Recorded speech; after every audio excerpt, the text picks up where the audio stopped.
Olá amigos do vlog do Zek, hoje com a Canon EFS 1855 F4 5.6 IS-STM, que é a sexta geração da objetiva zoom padrão standard do grande angular até o comecinho do telefoto que a Canon oferece para o formato APS-C.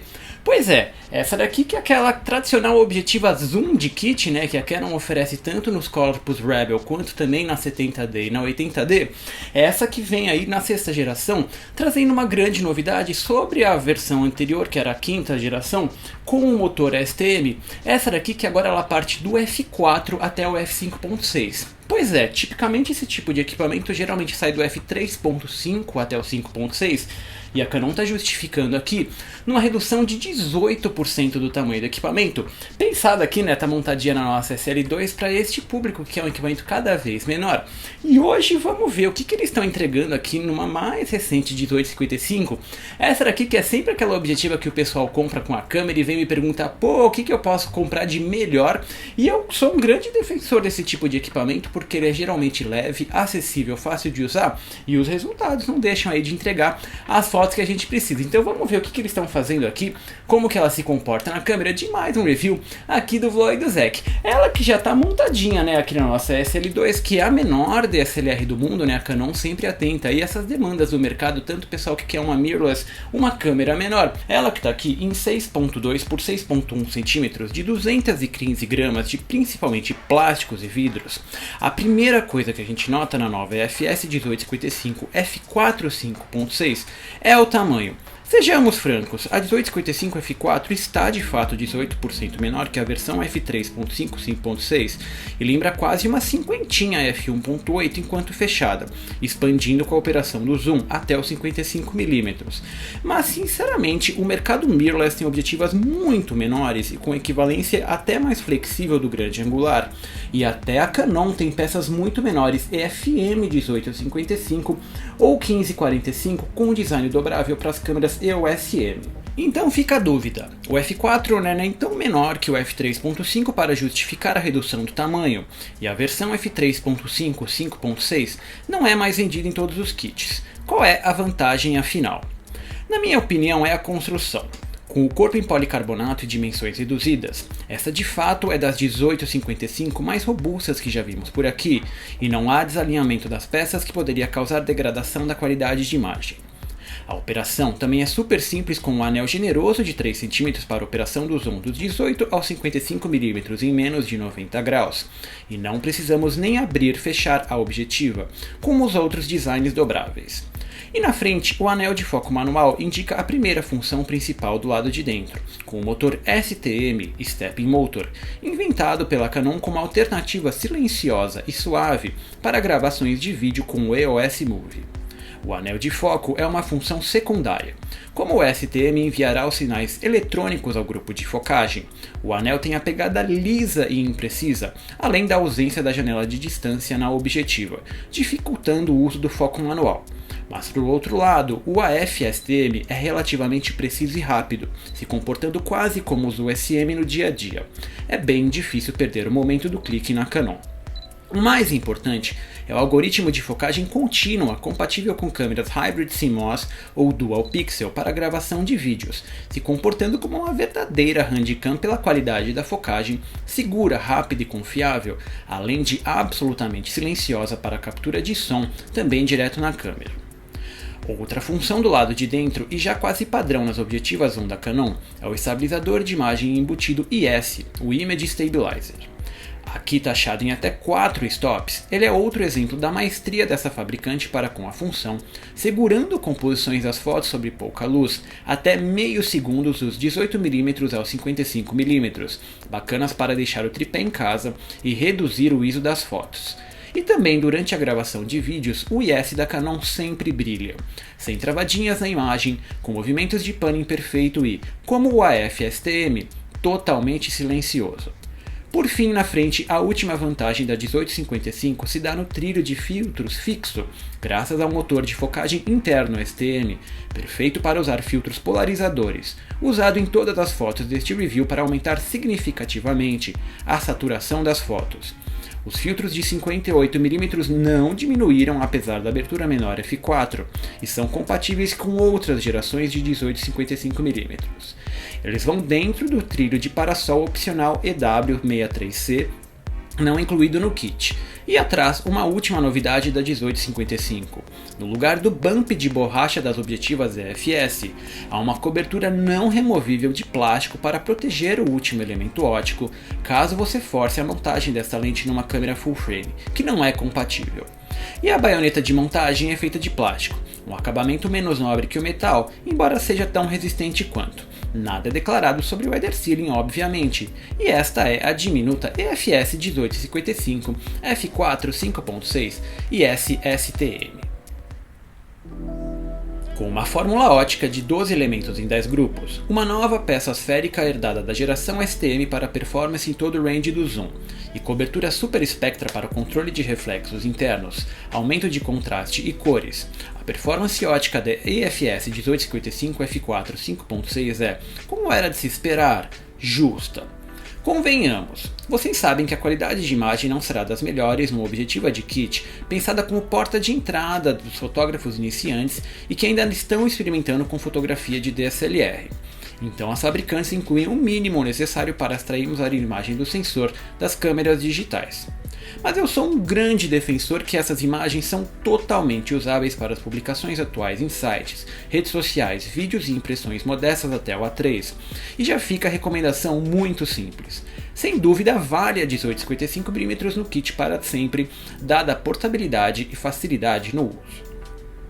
Com a abertura reduzida f4 5.6, a performance já é boa logo nos valores máximos. Como as câmeras APS-C já sofrem com a difração além do f8, as fabricantes colocam performance logo na abertura máxima com nitidez de sobra no centro do quadro, própria para detalhes de paisagens, registros do dia a dia, retratos e outros sujeitos pequenos, com perda de qualidade só nas bordas, de fato atrás do que um Objetiva Prime entrega. Mas é uma perda de performance aceitável. Não há qualquer foto impublicável, como já vimos de outras objetivas chinesas de baixo custos ou designs ainda mais ousados no mercado mirrorless e, repito, eu recomendo e estou feliz com os resultados dessa 1855. O interessante é vermos a tentativa de aumento de performance com a peça asférica nessa geração STN, que exponencialmente aumenta a resolução no final do telefoto em 55mm. O tratamento químico Super Spectra também é bem-vindo e faz um ótimo trabalho em entregar virtualmente os mesmos níveis de contraste e cores de outras objetivas Canon, com tratamento simples no computador para arquivos limpos, claros, cheios de detalhes. E os defeitos vivem onde já esperamos. Aberrações cromáticas laterais em peso, sob zonas de contraste, geometria duvidosa no grande angular, com uma bolha sobre linhas retas do quadro notada em fotos de arquitetura ou o horizonte, e o eventual CA axial em zonas de desfoque, todos corrigíveis num único clique no computador. O que importa de fato é o contraste alto, mesmo em fotos contra luz, e o trabalho da nova abertura circular com 7 lâminas que garante desfoque suave quando você precisa dele. Com a nova distância mínima de foco de apenas 25 cm, é possível fotografarmos com baixa profundidade de campo dos 18mm ao 55 ou até clicarmos selfies com as câmeras EOS com tela LCD Vari-Angle. O desfoque faz um bom trabalho em isolar o sujeito quando necessário, com mínima repetição de linhas ou aberrações, muito superior ao que vemos no smartphone de bokeh falso, por exemplo. Por isso a recomendação da 1855 sempre será tranquila aqui no Vlog do Zec, de mais um review muito interessante aqui no canal da EFS 1855 f4 5.6 e SSTM, que é a objetiva atual da Canon aí com os kits que a gente tem na Rebel e mesmo a 80D. A 70D eu falei no começo, mas a 70D é muito antiga, não via com esse kit. E o que eu encontrei aqui, de fato foi a menor 1855 para as SLRs que a Canon já entregou, né? Eu sei que a Nikon, por exemplo, tem uma que ela é collapsible, né? Ela fecha quando você vai do 1855. A Canon optou por colocar aí a abertura f4 5.6, que enquanto ela tenha nessa redução dramática de 18% das dimensões em relação à geração anterior, ela não é realmente portátil como a gente já viu as mirrorless aqui no canal, tanto da Fujifilm ou mesmo da Sony, que tem as 1650, e a própria Canon tem uma 1855 na baioneta EFM para o mount para as câmeras EOS M, e mesmo uma 1545 2055, é bacana, é bem-vindo esse tipo de avanço, e na verdade essa daqui é uma objetiva nova, tá? F3.5, 5.6, quem quiser encontrar, ela ainda tá aí no mercado, né? O menino falou, pô, foi meio que uma cagada a Canon ter reduzido a abertura, mas não, elas estão oferecendo dois modelos, a A3.5, 5.6 e a F4, 5.6, para quem quiser aí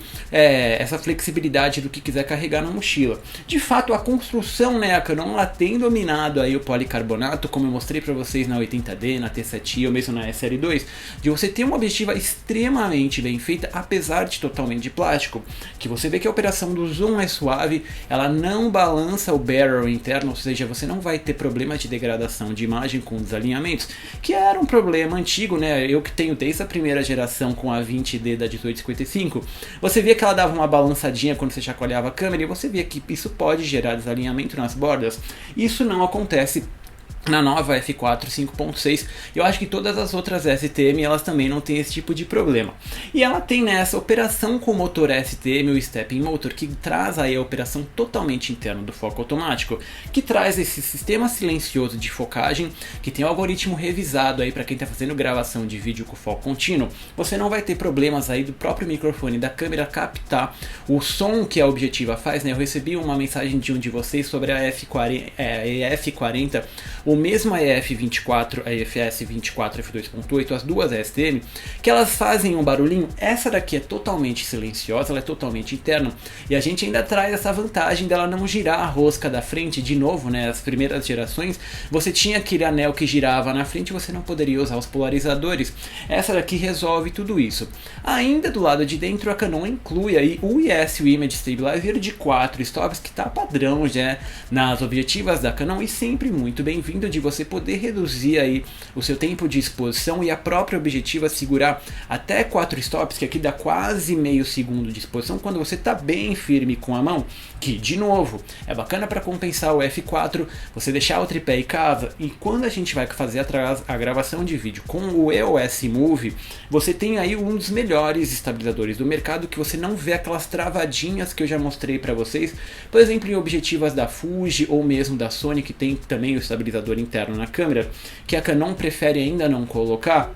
Você tem aquele panning suave, ela não treme, não faz aquele jitter, né, que a gente tem na imagem, é muito bem-vindo também o estabilizador. Quando a gente vai falar da fórmula ótica, que são 12 elementos em 10 grupos, lembrem, não é uma objetiva muito simples, tá? Ela é relativamente complexa para você ter essa flexibilidade.